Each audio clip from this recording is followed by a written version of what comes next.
राहुल गांधी व्यक्ति के तौर पर भी और अपनी पार्टी के इंटरेस्ट में भी मुझे लगता है कि इस यात्रा में काफी सफल रहे हैं। उनके विरुद्ध जो एक वातावरण था कि वो पप्पू टाइप आदमी है, वो सीरियस नहीं है पॉलिटिक्स को लेके, एक दूसरे चीजों को समझते नहीं है, कंसिस्टेंट नहीं है। इस यात्रा में उन सब चीजों का एक तरह से जवाब मिला है। ये सही है कि अभी जो उनके खिलाफ मशीनरी काम कर रही है, वो उसकी सामर्थ्य भी कोई कम नहीं हुई है, तो मुकाबला जारी है। लेकिन अब राहुल गांधी को उस तरह से पप्पू कह पाना उतना सरल नहीं है।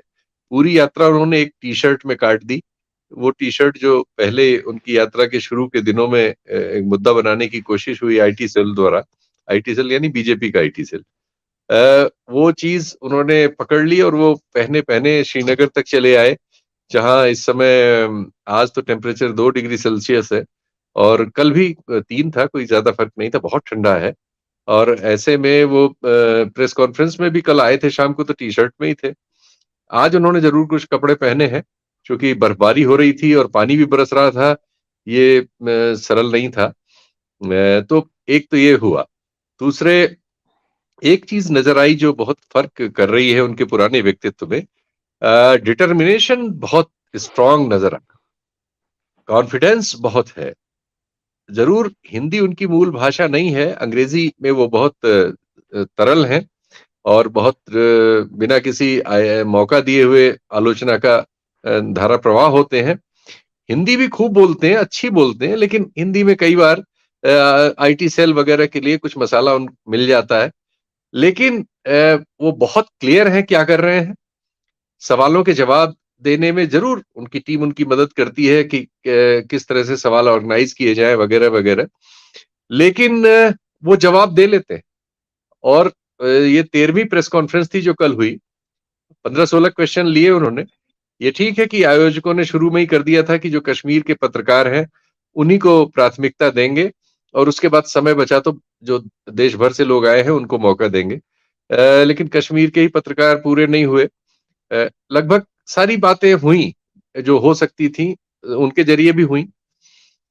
सबसे बड़ी बात ये है कि इस यात्रा का जो इमीडिएट प्रतिफल मुझे कांग्रेस के पक्ष में भी जाता है और राहुल के पक्ष में तो इन जनरल है ही है, कि देखिए अक़लियतों में ये भरोसा हुआ है कि कांग्रेस के लिए एक बेनिफिट हुआ है। मैं श्रीनगर की बात बता रहा हूँ, हमारे सैंपल्स यहाँ की टैक्सियाँ हैं, टैक्सी चालक मतलब। लेकिन उनमें से शत प्रतिशत ने ये कहा कि अगर आज की तारीख में श्रीनगर में कोई सबसे बड़ा, सबसे लोकप्रिय नेता है, तो वो राहुल गांधी हैं। यानी महबूबा मुफ्ती या फारूक या गुलाम नबी या इनमें से कोई भी। हो सकता है कि पॉकेट्स में ये बात ना हो कश्मीर के, घाटी के, लेकिन श्रीनगर शहर में ये बात है। जो भी सैंपल मिले शत प्रतिशत का ये कहना है। तो एक भरोसा कन्याकुमारी से कश्मीर तक अक़लियत के हिस्से का कांग्रेस के पक्ष में पैदा करने में राहुल गांधी सफल हुए हैं। अब यह है कि दलित, पिछड़े और अन्य समाज के जो सेक्शंस हमारे यहाँ बढ़ चुके हैं, उनमें भी अगर कांग्रेस पार्टी पहुंचती है, कोई उनके मुद्दे भी उठाती है, तो इसका आकार बढ़ेगा। चुनावों में भी उसके नतीजे नजर आएंगे। सिर्फ अक़लियत से काम नहीं चलेगा, लेकिन एक बेस स्ट्रक्चर उनका तैयार हो गया है और राहुल गांधी को अब हर जगह कहीं भी सभा करने में एक 20-25 हजार, 50 हजार आदमियों की भीड़ मिलने में कोई कठिनाई नहीं होनी चाहिए। दूसरी बात यह है कि उनसे अब एक्सपेक्टेशन ये हो गया कि इसके बाद क्या? ये सवाल कई तरह से कई लोगों ने पूछा। उन्होंने भी रिप्लाई किया कि भई देखिए हम लोग जब ये चल रहे थे तो राजस्थान क्रॉस करते-करते ये बात आ गई थी कि वेस्ट टू ईस्ट भी चलना ही पड़ेगा, कोई वे आउट नहीं है। लेकिन हमारे पास कुछ और योजनाएँ भी हैं, उन जो इससे ज़्यादा रिजिड हैं, इनसे ज़्यादा कठिनाइयाँ झेलने वाली हैं। हम उनके बारे में बात कर रहे हैं और जल्दी ही वो आपसे शेयर करेंगे और उनमें से किसी में हम काम करते हुए आपको नज़र आएँगे। तो यानी अभी फ्यूचर में एक और कोई प्रोग्राम हमारे आपके सामने होगा, जिसमें राहुल गांधी शामिल होंगे और शामिल क्या होंगे उसका नेतृत्व कर रहे होंगे। तीसरी बात ये हुई कि मैंने बहुत दिनों बाद कांग्रेसियों में ओवरऑल, वैसे इस यात्रा के दौरान शुरू हो गया था वो, लेकिन श्रीनगर इस समय पहुंचना इस मौसम में और यहाँ ये तो सही है कि अभी भी वो परंपरा वही है कांग्रेस में कि नेता के आसपास परिक्रमा करने की, और उसकी वजह से तमाम चीजें होती हैं। लेकिन अब कांग्रेस ऐसी ही है, हम उसमें बहुत क्रांति की उम्मीद करें तो वो भी गलत है। लेकिन मतलब तमाम ऐसे लोग जिनको बहुत समय हम लोग सक्रिय उस तरह से नहीं देखते थे, वो सब श्रीनगर में कल वो एक नीचे ऐसा हुआ कि ये जो होटल है ताज होटल यहाँ का, वो थोड़ा-सा ऊँचाई पे बना हुआ है, करीब 2 ढाई किलोमीटर नीचे से ऊपर आना होता है। हम लोगों को तो कल जो अरेंजमेंट था उसमें पत्रकारों को नीचे उतार दिया था।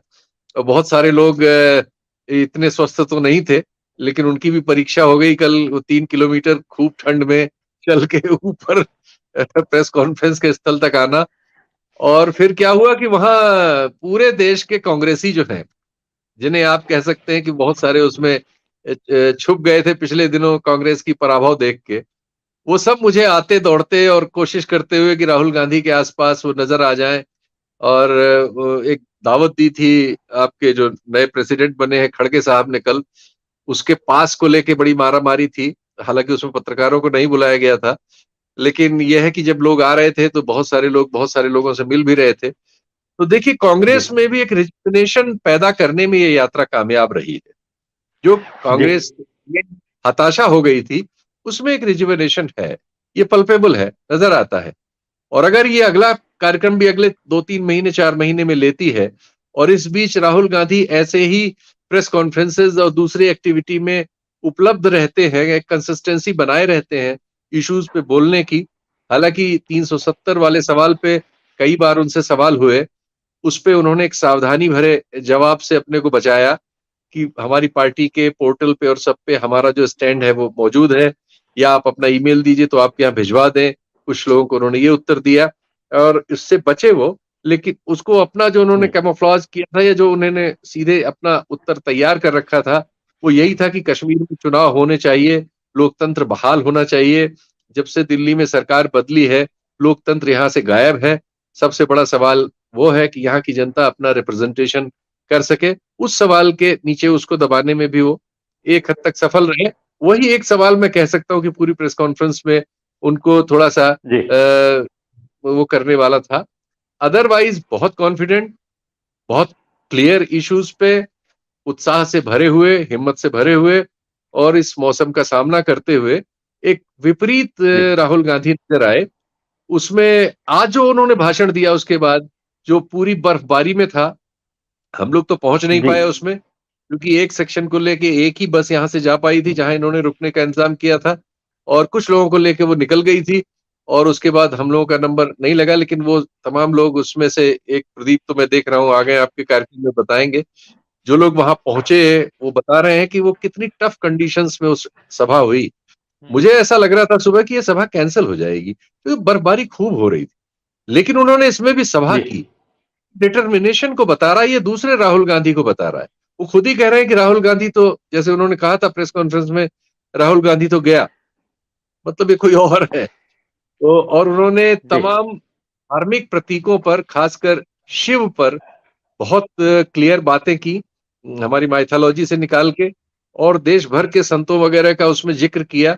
तो मुझे लगता है थोड़ा ये सब भी वो पढ़ के अपने को तैयार कर रहे हैं, क्योंकि उन्हें लगता है कि राइट विंग से मुकाबले में उनको माइथोलॉजी वगैरह बिल्कुल। के प्रतीकों पर भी थोड़ी बहुत जानकारी होनी चाहिए।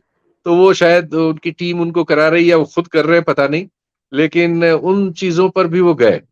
तो एक एक डिफरेंट शक्ल मुझे ओवरऑल उनके नेतृत्व में इस समय नज़र आ रही है। आकर्षण का केंद्र तो वही है, भले ही पार्टी ने मल्लिकार्जुन खड़गे को अध्यक्ष चुन लिया है, लेकिन सारा आकर्षण राहुल गांधी